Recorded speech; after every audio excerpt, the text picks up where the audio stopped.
Right now it's 6, thin ice. 2 people are rescued on Lake Kaganza. We'll tell you how they're doing. Plus, the playoff picture for the Packers is fairly clear. Keep winning and they'll be in. We have the highlights from Lambeau. And making an impact in the community, hundreds of volunteers in Dodge County spent their Christmas Eve giving back. This is News 3 at 6. Merry Christmas Eve, everyone. I'm Chris Gothner. Leah has the evening off. Well, we begin tonight with a look at the NORAD Santa tracker. The big man was last seen in Iceland, and he's already delivered more than 3 billion Christmas presents. And with Christmas just 6 hours away, volunteers in Dodge County are making sure everyone has food to celebrate the holiday. Our Jenna Middaugh joins us with more now on this annual Christmas tradition. Well, Chris, the Beaver Dam Elks Lodge has been doing this for 65 years. Hundreds of volunteers came out this morning to do something good, packing about 500 Christmas baskets for families in need throughout Dodge County. The volunteers say there's no better way to start the holiday than by giving back. Number 467 for Beaver Dam. Yeah, that's what it's all about, you know. As boxes are stacked, it's very meaningful, and food is packed, it's just amazing. Volunteers are getting in the Christmas spirit. And it seems like when there's a need, everyone comes together.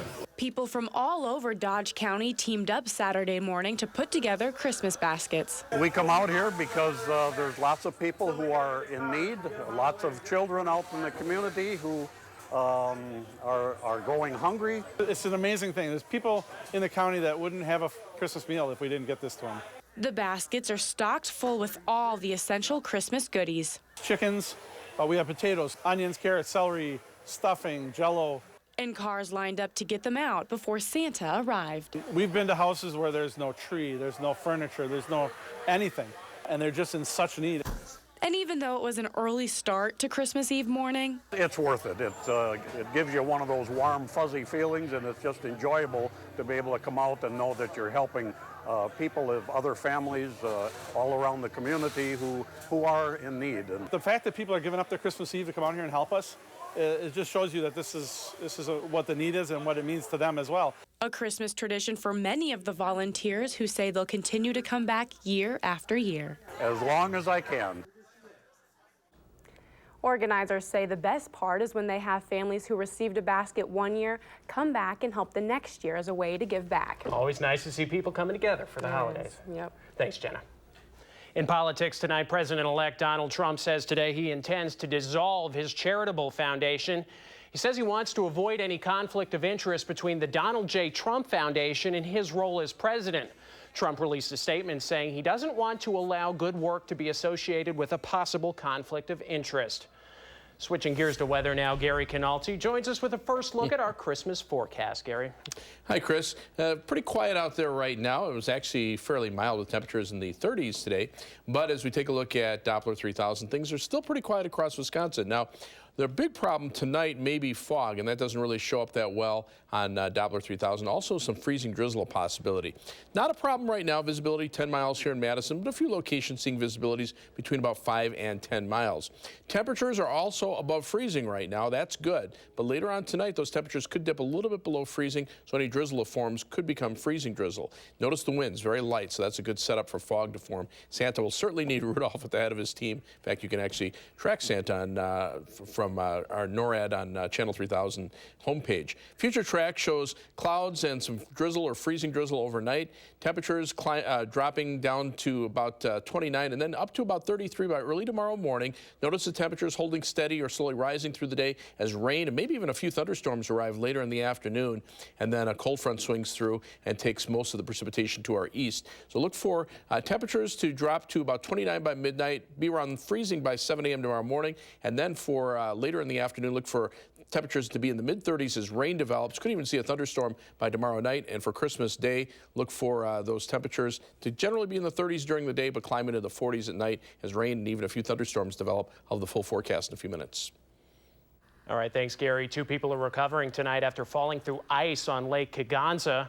Rescue crews were called to Fish Camp County Park near McFarland at around 7:20 this morning for a report of 2 men falling through the ice about a half mile offshore.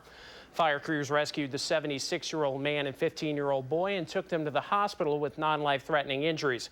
Officials warn that even though the lake is frozen over, there are still some areas of thin ice. Right now is not a good time to be out on the ice. If you do venture out on the ice, I highly recommend having flotation devices with you. Make sure people know where you're going, when you're coming back, so that make any tasks of having to come back to help people much easier. A firefighter was also briefly hospitalized for observation, but was released. Continuing coverage out of Rock County tonight. Medical examiners are scheduled to perform an autopsy on the 16-year-old killed in a Beloit double shooting. It happened at around 3:30 yesterday afternoon on the 1600 block of Hackett Street. The 16-year-old victim was taken to the hospital where he died of gunshot wounds to the head. Another teen suffered non-life-threatening wounds. 19-year-old Jordani Rodriguez and two 16-year-old boys face charges of felony murder and armed robbery. As the investigation continues, anybody with information is asked to call Beloit Police. In sports news tonight, win out and get into the playoffs. That's the reality for the Green Bay Packers, and today they kept their end of the bargain against the rival Vikings. Melissa Kim has more from Lambeau Field. Packers wide receiver Davante Adams turning 24 years old today, but he wasn't always a fan of having a birthday on a holiday. In fact, he told us after the game that once when he was younger, he got one shoe as a birthday present, and then the next day got the other shoe as a Christmas present. I think we can count this year as one of the better birthdays as the Packers beat the Vikings 38-25, with Aaron Rodgers having a banner day, completing 28 of 38 passes, throwing for 347 yards, 4 touchdowns, and then running one in himself. The defense doing the same, forcing 2 turnovers, one of them the work of Clay Matthews, who looked the healthiest that he's been in weeks. Coming up later in sports, we'll hear from Clay and the guys on how they've remained confident, especially in these last 5 weeks, and also on a pivotal matchup next week at Detroit. But for now, at Lambeau Field, Melissa Kim, News 3 Sports. And Melissa and Jay Wilson will have more from that game and throughout the NFL coming up in sports. People are finding fun ways to give back this holiday season. Ultrazone Laser Tag is hosting a food drive and offering a free chance to play laser tag between now and January 1st.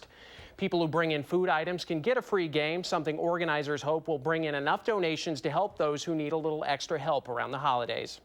I just think it's great that it's kids helping kids, and to be able to give back to the community would be great for us. Several Madison teams help start the fundraiser, and all of the food donated will go to food pantries at 2 Madison high schools to help students and families in need. In Milwaukee, a beauty salon is making sure families have the happiest holiday possible.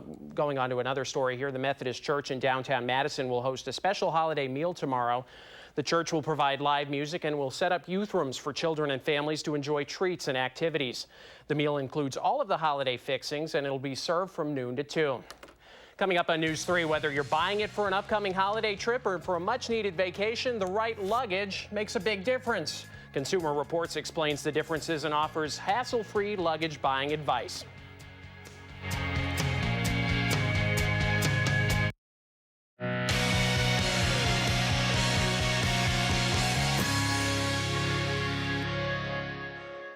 Welcome back. If you're heading out of town for the holidays, ideally someplace warmer, make sure you've got a suitcase that can handle the job. Consumer Reports surveyed 65,000 readers and combed their satisfaction scores with research to help make shopping for your next piece of luggage an open-shut case. Eden Shekel brings us that report. What is Eden Shekel for WISC News 3. Consumer Reports also warns against relying on size claims on the label if you're looking for a carry-on bag. Instead, they suggest you take a measuring tape to the store to verify the dimensions yourself, making sure to include the wheels, outer pouches, and any handles that stick out. Now, still ahead on News 3, Gary Canalti will have a full look at your Christmas forecast.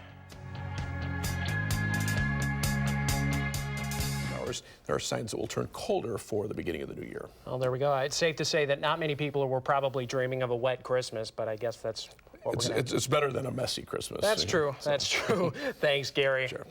Well, the Packers jump out front early and take care of the Vikings at Lambeau Field. We have the story for you coming up in sports.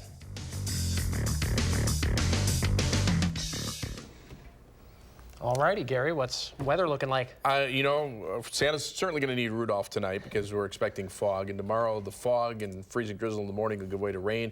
Maybe even a couple of thunderstorms late in the day with a high temperature of 43, but that'll be about midnight tomorrow night. Then temperatures turn a little more seasonal for next week. Some flurry chances about Thursday. Santa needs his umbrella. All righty, this is it for us tonight. No 10 o'clock news, so we will see you tomorrow night. Merry Christmas. News 3. Wisconsin Broadcasters Association News Operation and Station of the Year. Thank you.